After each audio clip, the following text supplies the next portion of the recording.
Today we have an argument for why God exists, go figure. And it's an argument from nature, but not nature in the look at the clouds, look at the trees sense. This is proof of the existence of God based on human nature. Before I get started, just a note for anyone who's on the email list and hasn't been getting the emails, there are reasons for that and I'll talk about that at the end. Welcome to our program, Shia Studies. Oh yeah, so this guy's a Shia Muslim, who on my channel have not been nearly as common as Sunnis, so that's kind of a nice change of pace. Not that it makes any significant difference for this kind of conversation, but still. We told that Shia knowledge divided to three parts: beliefs, moral issues, and Islamic laws.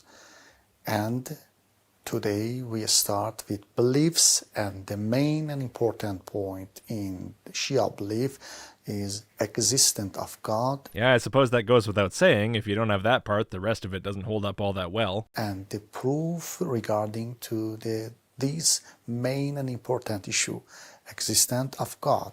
Yeah. That's the part where things get a little challenging. But, I wish you all the best, buddy. Who knows, maybe you're the one. The first one to ever prove it. If nothing else, you're dressed like you're taking this seriously. You're decently lit on a clear enough camera. You're not filming this on vertical video in your car. So that's at least a good sign. Maybe you hear many questions about this point. Well, I have, yeah. But to be honest, in your audience, I doubt people are hearing those kind of questions nearly often enough. Is there any proofs for the existence of God or not? Listen, you put so much effort into the production here, I can't bring myself to just say no. How about I wait till the end of the video to let you at least say what yours is, and then I'll decide. Sound good? Yes, there are many proofs. Oh, well never mind then. If you're just going to assert it, then so am I.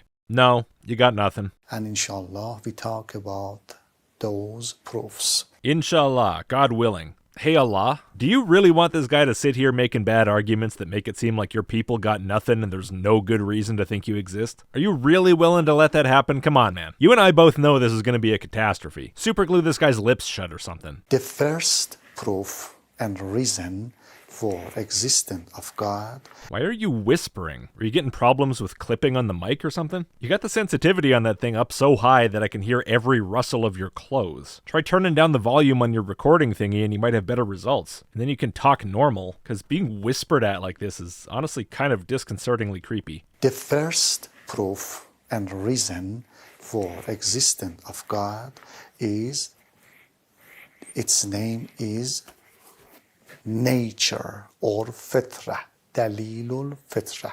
I wish I'd never mentioned the mic being set too high, because now all I can hear is I heard it and now I can't unhear it. Dalilul fitra, or the proof of nature. What does it mean? You know. No, I don't. That's why I'm watching your video on it. If I didn't already know what fitra means, and you just said the proof of nature, I would think you were talking about something like, look, trees are complicated, therefore God. Look, I'm not here to mock your English, it's fine. I'm just saying the way the title puts it as human nature is a lot more clear than what you're saying. Each person, every person, in his or her heart has a special feeling about the God, about the Creator. A special feeling. Just a pro tip, you really got to hammer on that E sound, because if you don't, it sounds like a special fling. And when I hear that, it sounds like you're talking about having a love affair with God. But I just realized what you actually said. Is your argument from human nature really the argument from humans have a special feeling? Oh no, this is going to be worse than I thought. Each person, every person, in his or her heart has a special feeling about the God, about the Creator, about the religion. And what kind of fling is it? Do we all secretly believe in God in our hearts? Are we really going with the worst possible argument to convince anyone who doesn't already believe? This is the proof of nature. Very easy. Easy to say, sure. Harder to pronounce and harder still to justify. All of you and all of us. Just to be clear, you being non-believers? Or from the way you said that, it seems like you're directing this towards somebody who's not in your group. But who's that somebody? Because if you means me, this is a hilariously ineffective approach. All of you and all of us, we have this experience. Yeah, I'm reasonably confident that Shia Muslims have a special feeling about God, sure. We have this experience about the proof of nature or fitra. We have this special feeling toward the powerful being, particularly in our difficulty. Did you have to remind yourself in the middle there what argument you were talking about? We have this special feeling about proof of nature or fitra. Yeah, we have this special feeling about God. And particularly in our difficulties, you say. So this is something like no atheists in foxholes, I guess. You just wait, atheist. When you have a difficult time, you'll turn to God. You'll get that special feeling, that tingle in your taint. Is that the idea here? If so, obviously there's not a whole lot to say to that, is there? You're just making up in your head what's in somebody else's head and asserting it as if it's obviously true. It's not really an argument, it's just pathetic, desperate cope, I guess. He is, and this is God. He is what? That seems totally disconnected from everything you just said. Okay. Doesn't matter. What's next? Imam al-Sadiq, the sixth Imam, an infallible leader of the Shia, says... Yeah, so for anyone who's not aware, because obviously a lot of people in the audience don't have a lot of interaction with Shia Islam or possibly Islam at all. In Shia, obviously you have God being infallible and Muhammad being infallible, but you also have Muhammad's daughter and a bunch of imams being infallible. So there's a lot of thinking along the lines of, don't think about it, this guy said it, therefore it's true, regardless of whether it makes any sense or lines up with reality in any way, which is a feature that made its way into the religion for, I'm sure, no less than noble human motive whatsoever. Someone asked him, who is God? What is the reason for God? Two very different questions. The second one's especially interesting. What is the reason for God? So what caused the first cause kind of thing? Or what? He said, maybe, or maybe you have this experience. Really the only two possibilities. Maybe, or maybe you have this experience. Suppose you are on ship. All right, I'm doing my best. In very difficult and dangerous situation. Ooh, what kind of a dangerous situation? On the sea. Oh no, the most dangerous place to be on a ship.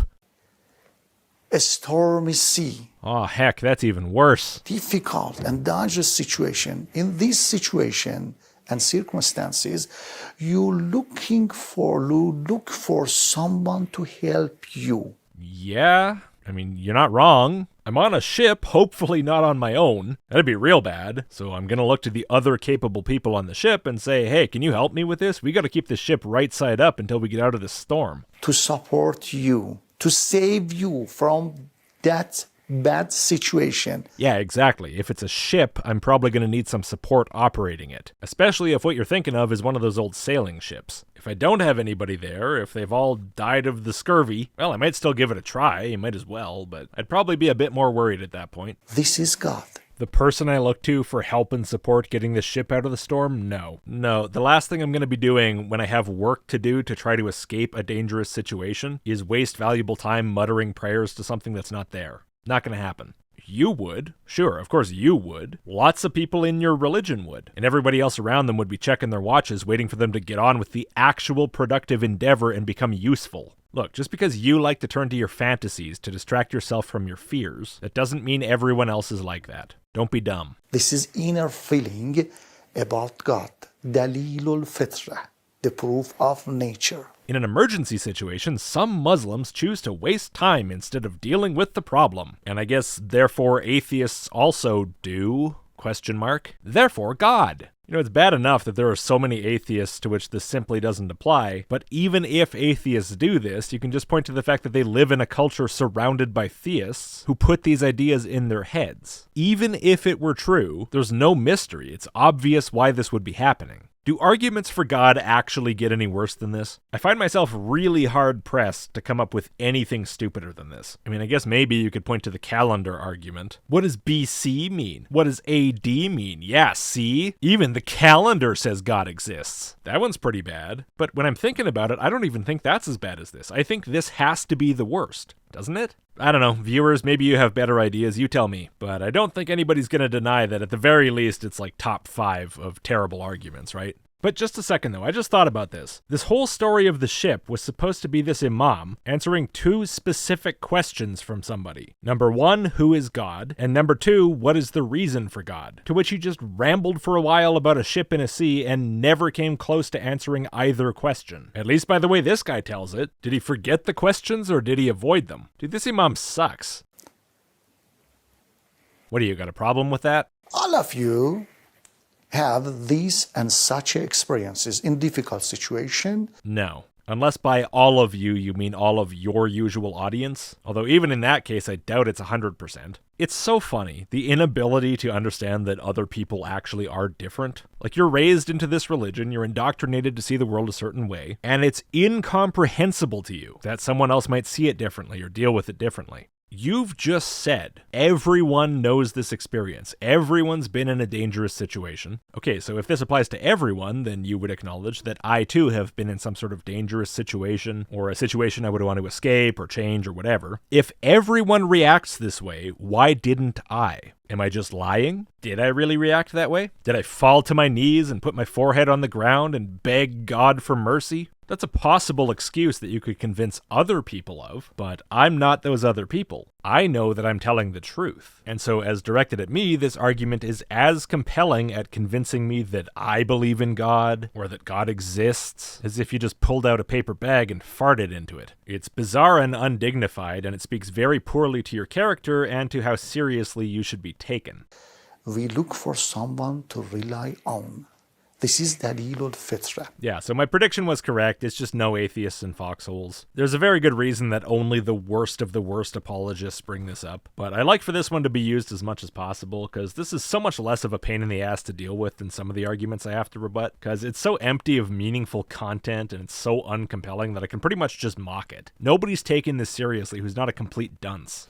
There are some words here from the great scientists I bring for you, I read, and you realize that those scientists mention the Dalilul Fitra, or the proof of nature. Oh good, we're going to hear a bunch of random quote mines from a bunch of random people. Well, if you weren't convinced already, this'll do it.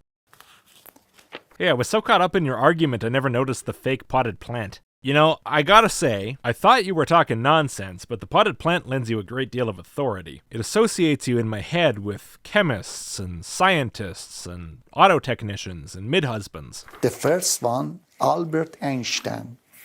Maybe you heard his name. He's a very famous scientist. He said, within every individual... No joke, I love that pronunciation. That makes the word individual sound so much cooler than it has any right to be. Individual. It sounds like something Saruman should say. There exists innate faith and religion. Wow, that's a new one. You know, with the regularity that I see religious people trying to toss around quotes from people that they think atheists respect, like Einstein, I'm surprised I haven't heard that one, if that quote's real. And speaking of which, I've been able to find absolutely no indication that that is in fact real. Googling gets nothing, ChatGPT gets nothing, those stupid quotation sites get nothing. I checked his books Cosmic Religion, The World as I See It, Out of My Later Years, Einstein on Politics, Ideas and Opinions, nothing. If anyone's able to validate this quote as actually being from Albert Einstein, then please do provide that in the comments, but my suspicion is you're going to have just as much luck as I've had, which is exactly 0. Now, if it were a real quote, you would think this guy would say where it was from, but he hasn't bothered. Now, if he comes back, which he won't, but if he does, and provides a source,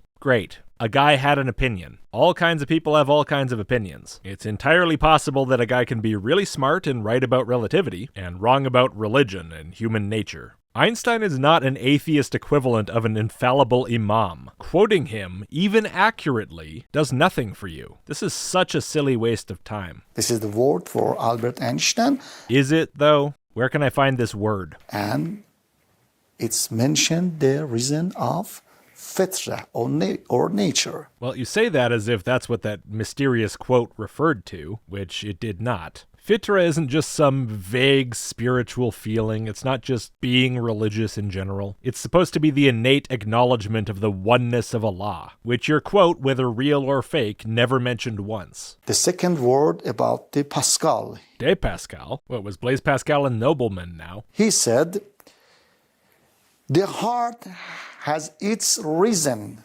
The heart has its reason. That our intellect knows nothing about those reasons. Well, at least that quote I know exists. That's something. I'm unclear on why you chose to stop it where you did. You'd really like how it continues, I think. The heart has its reasons, which reason does not know. We feel in it 1,000 things. I say that the heart naturally loves the universal being, and also itself naturally, according as it gives itself to them, and it hardens itself against one or the other at its will. That's a hell of a lot closer to what you would think of as Fitra than the one supposedly from Einstein. But for some reason you decided to stop and leave out all the parts that actually support what you're saying. Now, in case anyone missed it, this is Blaise Pascal, famous among atheists for coming up with Pascal's wager, which is an attempt to scare people into believing by going, well, you know, gee, hell's real bad, so maybe you should just believe it just in case. Am I supposed to think this guy wouldn't have theistic opinions? Is this supposed to be surprising? Why do you think you can bring this up to someone who doesn't already believe in God? And they'll go, well, if the Pascal's wager guy said it, it must be true. This is the word of Pascal. Oh, I have his word, do I? Well, heck, as long as I've got his word that this makes sense, I guess that's good enough for me. William James said, William James, really? We're going to convert the atheists by quoting the guy who wrote a ridiculous essay on why it's no problem if you believe in religion on faith. Sometimes faith can justify itself. I, of course, speak of the will to believe. the origin of the religious life is in heart. I'm sorry, I didn't catch that. Can you repeat it? The origin of the religious life is in heart. Thanks. It's always a good idea to say everything multiple times in a video, just in case. So here we have another quote that I can't find a source for. Maybe it's in one of his books. I don't know. To be honest, I just got tired of looking. I mean, it doesn't make any difference anyway, does it? It's a quote mine meant to imply that this guy in the video is right because some other guy whose name you've heard before said something vaguely similar. The guy he brings up is someone you're supposed to implicitly treat as an authority on the matter. But of course, there's no reason at all for an atheist to treat William James as some sort of infallible authority. And on top of all of that, the quote doesn't say anything like what he's trying to say it says. It doesn't say people innately believe in the oneness of Allah or in Allah in general or anything. It says the religious life is based on feelings. Like, oh, I like that idea. That sounds so nice. I'll get to live forever with my mommy and my daddy in heaven. And oh, what a nice feeling that there's somebody looking over me who wants the best for me. And oh, what a nice feeling that that nasty guy at the grocery store who called me ugly will burn forever in hell. Yeah, of course it's based on feelings. Religions are based on targeting people's feelings. If religious people didn't have feelings to base their beliefs on, they wouldn't have anything at all. But that's a different claim from the one that you're trying to leverage this quote mine in support of. So with all that said, why would I keep looking for this? If William James said it, which he very well may have, so what? And Max Muller quoted this point. Our ancestor had prostrated, had worshipped before God while they didn't know even the name of God. Another quote I can't find, supposedly from some irrelevant guy I've never even heard of until now. I'm not bothering with this one. What is your point? What do you want me to take from this? They worship God, our ancestor, while they didn't know even the name of God. Never mind, you're right. Of course it's more important to repeat the thing you just said. How silly of me to get it the first time and want to move on. These are some words, and there are many, many words about this point. Oh, I know there are. I've dealt with many atheists who insist that everyone believes in God, and somehow they think this claim is of some sort of importance to what they're trying to accomplish, when in reality it's just worthless drivel to anyone but the believers who I assume feel soothed by it. If they're so troubled by the existence of non-believers that they have to resort to this, maybe they should try a blankie and a pacifier. Dalilul Fitra, or the proof of nature in our heart. We have a special feeling toward the Creator, toward the powerful being, and it shows us God exist. Okay, how? Let's say I just grant everything that you've said, even though I think it's outright false, and say that people don't just have tendencies towards superstitious thinking, they don't just happen to reach irrational conclusions because of their emotional appeal, they don't just have cognitive biases, they aren't just influenced by community and culture. No, let's say that the human brain is primed specifically for this one belief. What would be your actual argument from that point to therefore God exists? I could come up with some, but I'm not going to do that for you. You made the video. You say that that's the conclusion we're supposed to reach from this, so you tell me how. Don't just end the video without ever bothering to try to make the argument. You can't possibly be that half-assed about this, surely. Thank you very much. Assalamu alaikum wa rahmatullahi wa barakatuh. Well, yeah, of course, to the surprise of no one, you are in fact that half-assed. There was no argument here for the existence of God. None.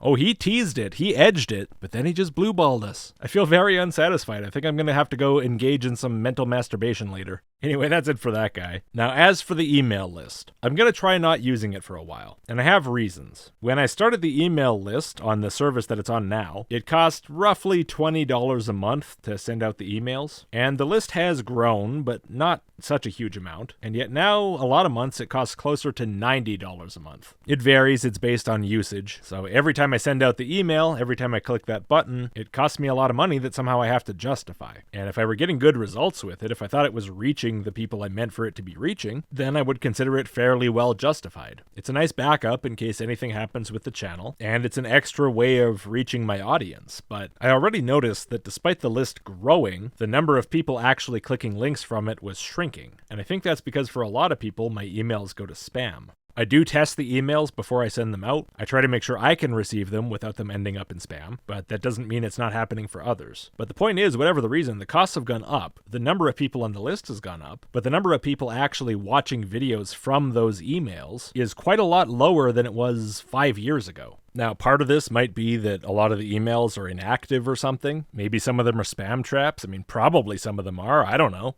Okay, so I could validate the list, but that costs a lot of money. It's an expense that I don't know would pay off. It certainly wouldn't make me any profit, but it might help me reach people better, possibly. But even that is just a maybe. And I'd already been thinking along these lines for a while, but then something happened a little while ago where I tried to send an email and it kept going into my spam folder. So I didn't bother to open the email. I just changed the title, changed the description, as I usually do when something ends up in spam. Tried it again, went to spam. Changed it again, tried it again, went to spam. Over and over, many times. And I was getting so frustrated, like, why will this email not go anywhere but spam? And so finally I actually opened one of those emails and Gmail said, hey, we've identified this as phishing. Okay, what the hell? So I tried to figure out why it thinks it's phishing. And I tried a few more test emails before I realized, wait a second. I have a footer in all of my emails with a few of my social media links. Twitter, Discord, Patreon maybe, whatever else is there. And there's been a lot of scamming going on with Discord recently. Is it possible that Gmail has just started saying if there's a Discord link, it's phishing? So I removed those social links and it worked. It no longer was identified as phishing. But now Gmail said, a lot of messages from this account have been identified as spam, so we've identified this as spam. Oh, wonderful. So I'm stuck in the pit now. What's it going to take to crawl out of this? And I could have put the effort into doing that, but it kind of felt like the culmination of a lot of frustrations with this email list. So I'm giving up on it, at least for now. I might try to resurrect it later, possibly. I'll keep the list, I'll keep my account and my setup and everything. Maybe I'll try it another time, see if I still get sent to spam. You can still technically sign up for it if you want to, but I don't promise it's going to do anything. But for the moment, rest in peace email list until you're potentially zombified in the future. Anyway, thanks for sticking with me here. If you would, before you go, please do give the video a like and click subscribe if you haven't. And if you like the channel, maybe consider supporting. A couple of bucks per video or per month is enormously helpful. And for anyone who liked this somewhat early access on the email list, supporters get way earlier access, like days or usually weeks earlier. Thank you to all of my supporters, and I'll see you next time.